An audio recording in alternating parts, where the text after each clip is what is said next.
आज हम लोग जैव प्रक्रम भाग 1 के तहत यह जानेंगे कि जैव प्रक्रम क्या है। आप सब जानते हैं कि जितने भी सजीव हैं वो अपने को जीवित रखने के लिए कुछ बेसिक फंक्शन करते हैं, जिसको हम लोग जैव प्रक्रम का हिस्सा मानते हैं। जैसे पोषण के बिना कोई सजीव जीवित नहीं रह सकता। इसी तरह से पोषण के बाद श्वसन के बिना आदमी को, किसी व्यक्ति को ऊर्जा प्राप्त नहीं हो सकता, किसी सजीव को ऊर्जा प्राप्त नहीं हो सकता। इसी प्रकार परिवहन में जो भी चीज़ें हमारे शरीर में हैं उनको हर कोशिकाओं में पहुंचने की आवश्यकता है। तो परिवहन की ज़रूरत को हम लोग अच्छी तरह समझ रहे हैं।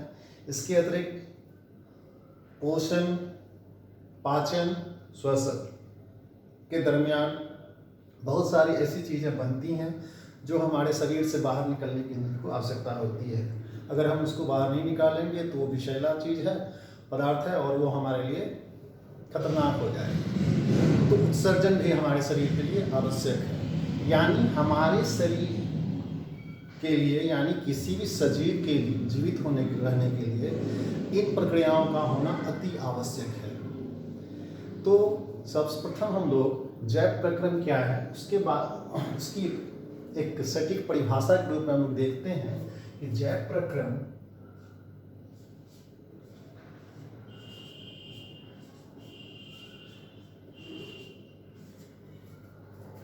उन सभी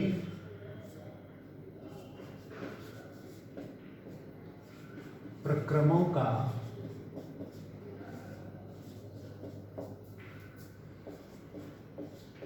सम्मिलित रूप है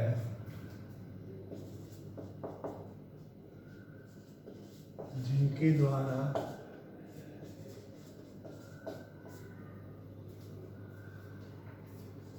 किसी जीव का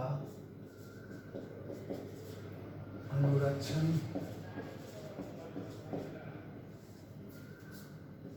होता है।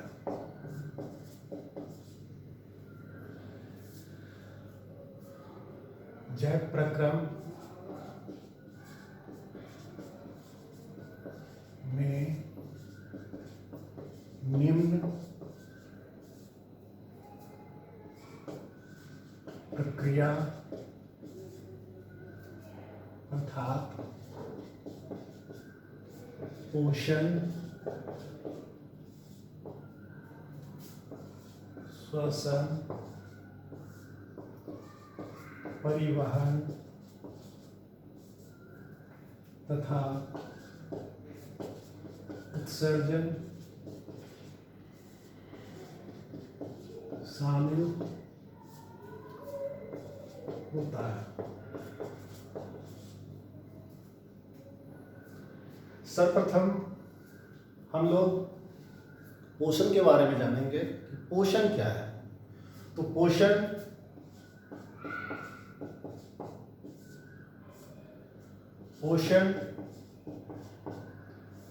वह प्रक्रिया है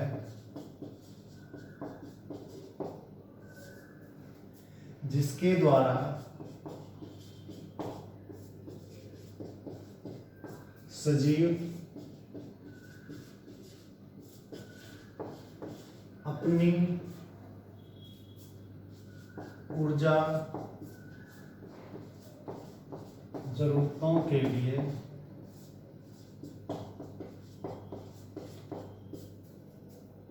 भोजन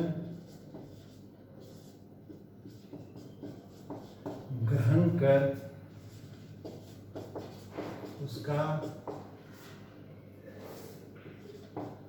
पाचन करता है। तो स्पष्ट है कि पोषण वह प्रक्रिया है जिसके द्वारा सजीव अपनी ऊर्जा जरूरतों के लिए भोजन ग्रहण कर उसका पाचन करता है। पोषण के विभिन्न तरीके हैं और वो डिपेंड करता है कि किस प्रकार के सजीव अपना भोजन ले रहे हैं। सजीवों में आप जानते हैं कुछ ऐसे हैं जो चल फिर नहीं सकते, जैसे पादप हैं, जंतु जो चल फिर सकते हैं। तो पोषण का तरीका डिपेंड करता है कि किस प्रकार का सजीव है, उसकी क्या आवश्यकताएं हैं और वो किस निवास स्थान में है, इस पर भी पोषण डिपेंड करता है। पोषण मुख्यतः दो प्रकार के होते हैं, यानी उनके का जो तरीका है वह दो प्रकार का है। एक है स्वपोषण और दूसरा है परपोषण, जिसे विषम पोषण भी बोलते हैं। स्वपोषण, इसमें हरे पादप, नील हरित, शैवाल शामिल है। परपोषण को पुनः 3 भागों में हम लोगों ने विभाजित किया है। वे हैं, पहला मृत जीवी, दूसरा है परजीवी और तीसरा है प्राणी समभोजी।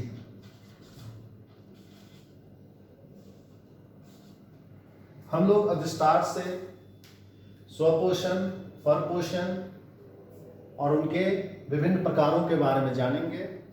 तो सर्वप्रथम हम लोग पढ़ेंगे स्वपोषण। स्वपोषण क्या है? स्वपोषण, जैसा कि आप देख रहे हैं, हरे पादप, नील हरित शैवाल जो है वो स्वपोषण करते हैं। स्वपोषण 2 शब्दों से मिलकर बना हुआ है। स्व जोड़ पोषण। स्व का मतलब होता है स्वयं और पोषण का मतलब होता है अपने भोजन को लेना। तो हरे पेड़ पौधे जो हैं अपना भोजन स्वयं बनाते हैं, इसलिए उन्हें स्वपोषण का तरीका वे अपनाते हैं। अब हम लोग स्वपोषण को विस्तार से थोड़ा पढ़ेंगे।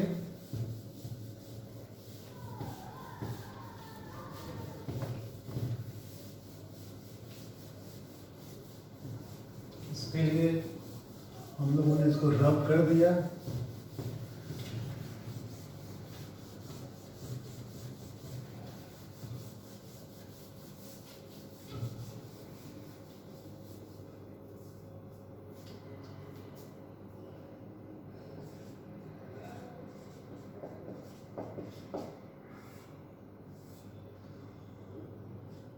स्वपोषण का तरीका हरे पेड़ पौधे अपनाते हैं, इसके अलावा नील हरित शैवाल भी अपनाते हैं।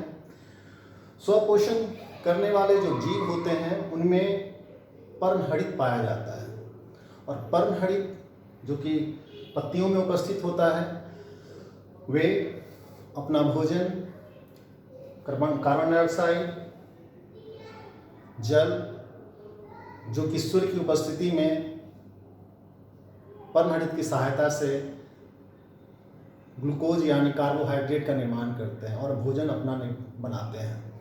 तो स्वपोषण का तरीका हरे पेड़ पौधे में होता है और इसके लिए वे प्रकाश संश्लेषण की क्रिया करते हैं। तो प्रकाश संश्लेषण की क्रिया कैसे होती है, इसके लिए हम लोग अब आगे देखते हैं। स्वपोषण हरे पादप के द्वारा दर्शाई जाती है।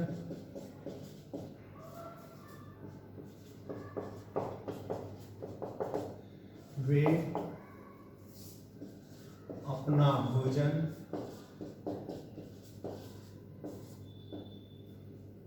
प्रकाश संश्लेषण की क्रिया के द्वारा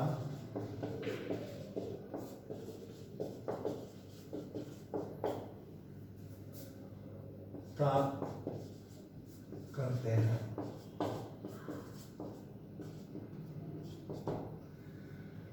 प्रकाश संश्लेषण क्रिया के लिए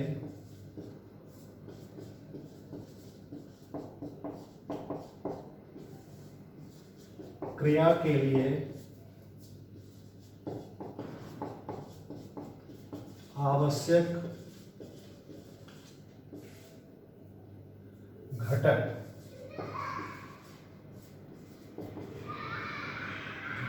हैं first Surya Prakash, second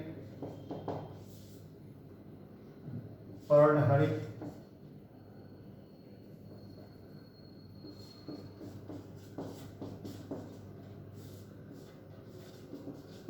chlorophyll, तीसरा CO2 यानी कार्बन डाइऑक्साइड,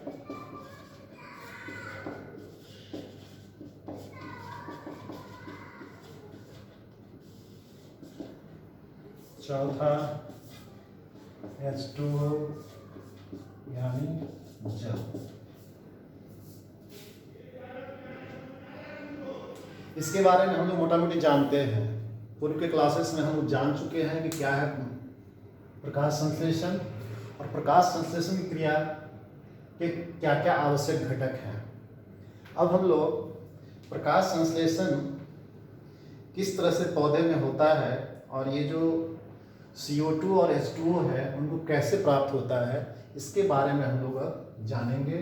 और यह हमारे लिए बहुत ही आवश्यक है क्योंकि एग्जाम में ये सारे क्वेश्चंस पूछे जाते हैं।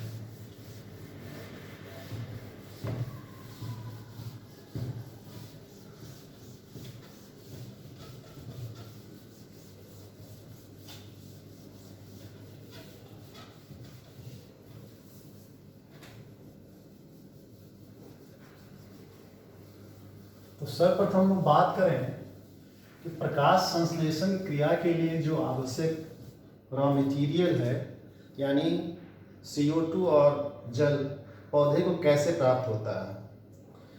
तो हम लोग अच्छी तरह जानते हैं कि पौधे में जो क्लोरोप्लास्ट होता है वो पाया जाता है पत्तियों में, और पत्ती में छोटे छोटे छिद्र होते हैं उनके सतह पे, और उन छिद्रों को स्टोमाटा कहा जाता है जो दो द्वार कोशिकाओं से घिरे हुए होते हैं। द्वार कोशिका कुछ इस प्रकार का होता है।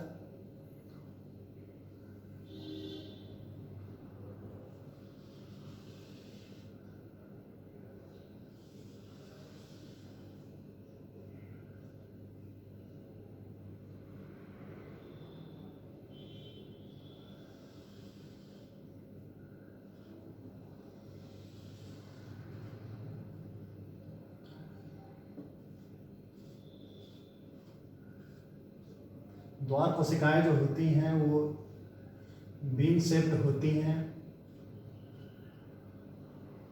और उनके बीच में छिद्र होता है, जिसे ये हमारा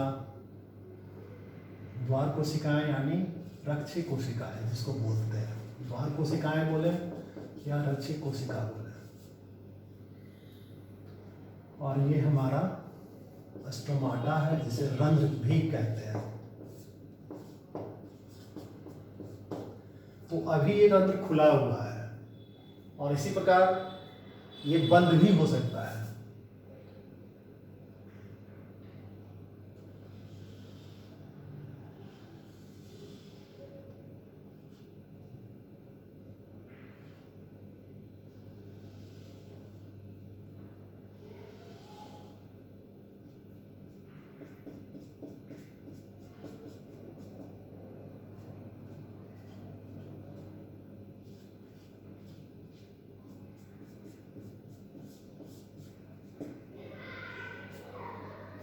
बंद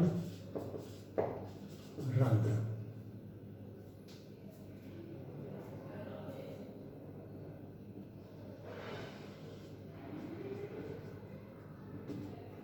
तो जब बंद रंध्र होता है और खुला रंध्र होता है, तो बंद रंध्र के समय गैसों का आदान प्रदान नहीं हो सकता।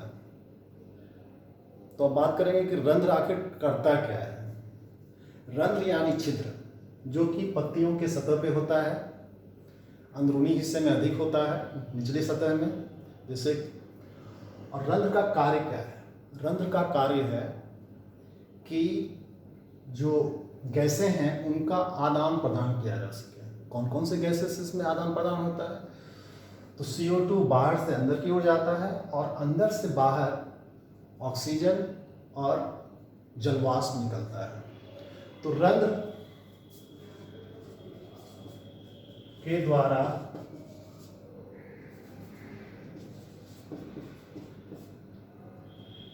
गैसें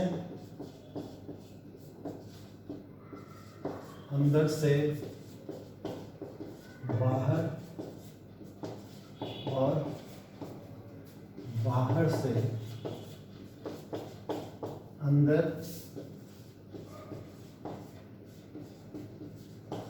प्रवेश करता है। पत्ती को CO2 गैस इसी रंध्र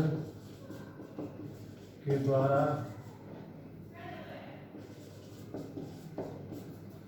हवा से प्राप्त होता है।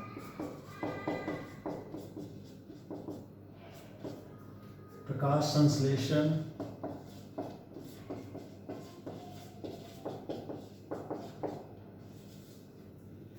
की क्रिया के बाद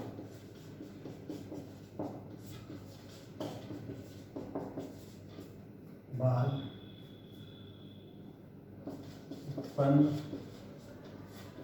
O2 गैस तथा जलवाष्प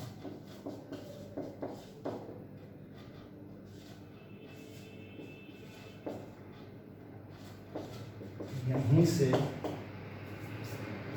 बाहर जाता है।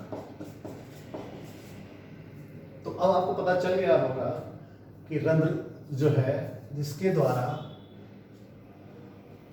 ये गैसों का आदान प्रदान होता है, और ये दिन में खुला होता है और रात में ये बंद होता है, क्योंकि दिन में प्रकाश संश्लेषण करने के लिए इसको CO2 गैस की आवश्यकता होती है, रात में प्रकाश संश्लेषण की क्रिया नहीं होती, जिसके कारण ये बंद होता है।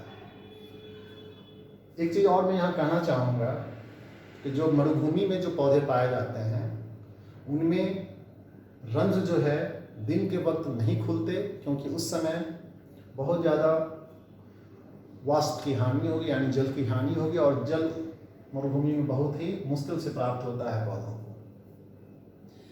अब बात आती है कि छिद्र जो है वो बंद और खुलता कैसे? डिपेंड करता है कि एक्चुअली छिद्र जो है द्वार कोशिकाओं के फूलने और सिकुड़ने के कारण बंद होता है।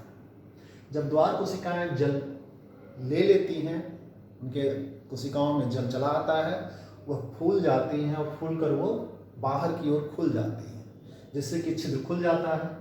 और जब उन्हें बंद होना होता है उस समय जल जो है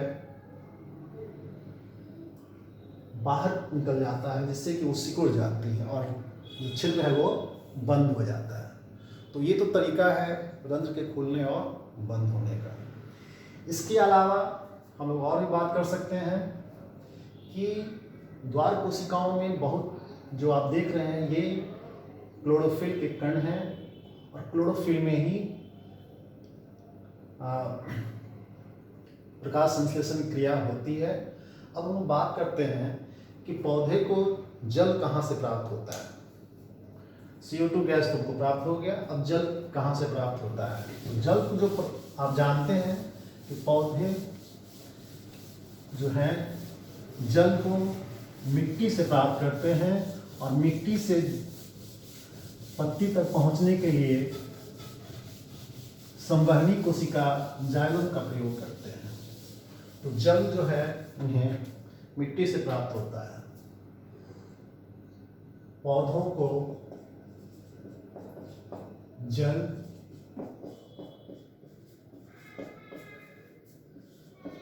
मिट्टी से जल के द्वारा प्राप्त होता है। इसमें संवहनी ऊतक,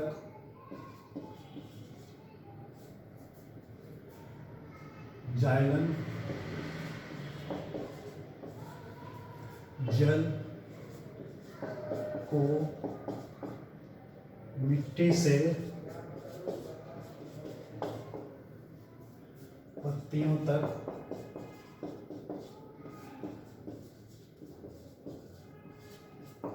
पहुंचाने का कार्य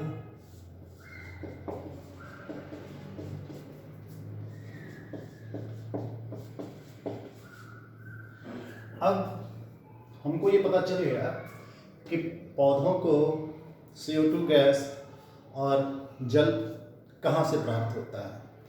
अब हम लोग बात करेंगे प्रकाश संश्लेषण क्रिया है क्या, और प्रकाश संश्लेषण क्रिया की क्रियाविधि क्या है।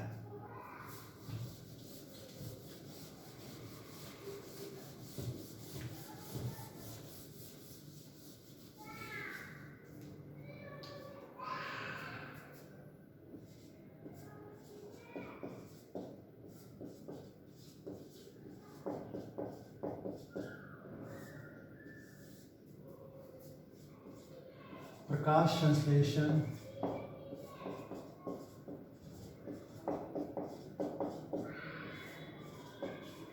की क्रिया में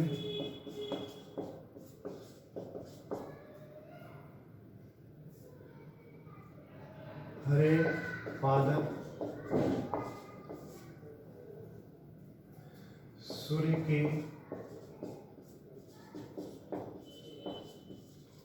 विकिरण ऊर्जा को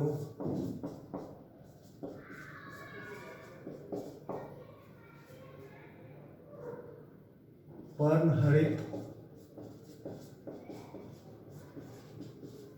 की उपस्थिति में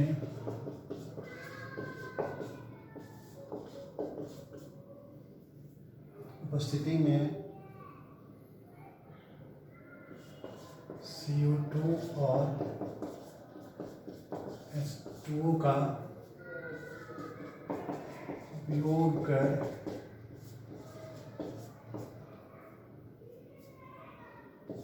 रासायनिक ऊर्जा में बदल देते हैं, अर्थात ग्लूकोज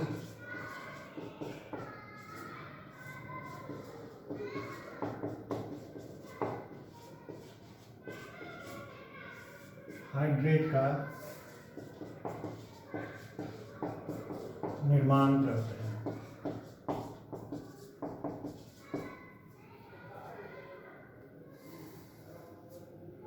वास्तविक रूप से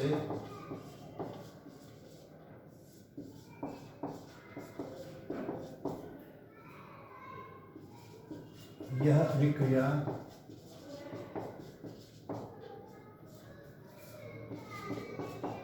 उष्मा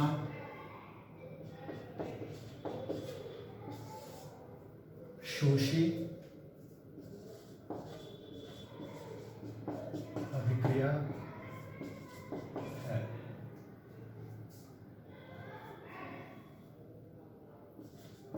यह अभिक्रिया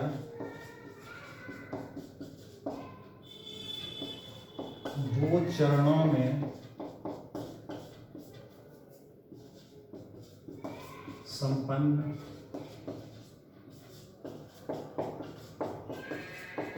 होता है। अब हम लोग इन दो चरणों के बारे में पढ़ेंगे, आप इसको नोट कर लें।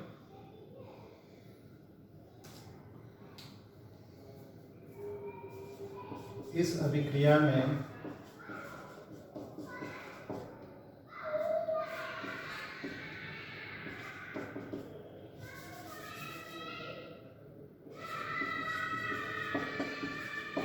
होने वाला रासायनिक समीकरण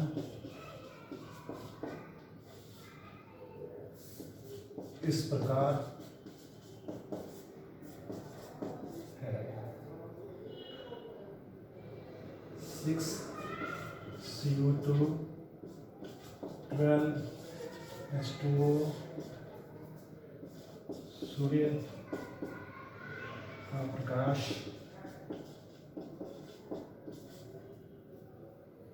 C6H12O6 6O2 6H2O। यानी इस रिएक्शन में आप देख रहे होंगे कि 6 अणु कार्बन डाइऑक्साइड का, 12 अणु जल का जब रिएक्ट करता है सूर्य के प्रकाश की उपस्थिति में, तो क्लोरोफिल में 1 अणु ग्लूकोज, 6 अणु ऑक्सीजन गैस का और 6 अणु जल का रिलीज होता है।